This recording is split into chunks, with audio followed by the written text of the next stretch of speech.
अऊज़ु बिल्लाहि मिनश शैतानिर लईनिर रजीम बिस्मिल्लाहिर रहमानिर रहीम व बिही नस्तईन व हुवल मुईन।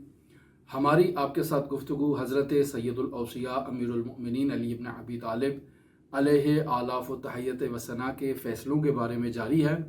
आज जो हम फ़ैसला आपकी खिदमत में लेकर आए हैं वो एक चोर की सज़ा से मुताल्लिक़ है।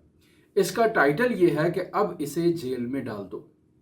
माजरा कुछ इस तरह से है कि दूसरे खलीफा के ज़माने में एक चोर को लाया जाता है और उस पर चोरी का इल्ज़ाम साबित हो जाता है।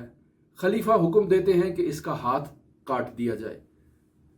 चोर का हाथ काट दिया जाता है। ये चोर दोबारा चोरी करता है और फिर दोबारा इसे खलीफा के दरबार में लाया जाता है और कहा जाता है कि इसके बारे में फैसला करें।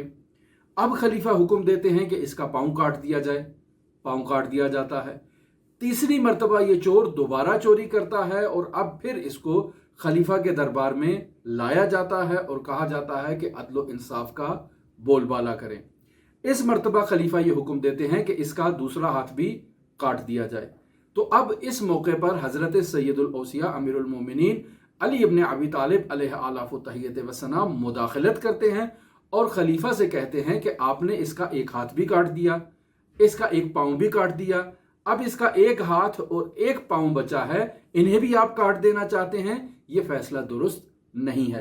फिर क्या किया जाए? इसे अब आपको चाहिए कि जेल में डाल दें और ये वहीं पर अपना गुजारा करे, क्योंकि बाहर इसके लिए जगह मुफीद नहीं है।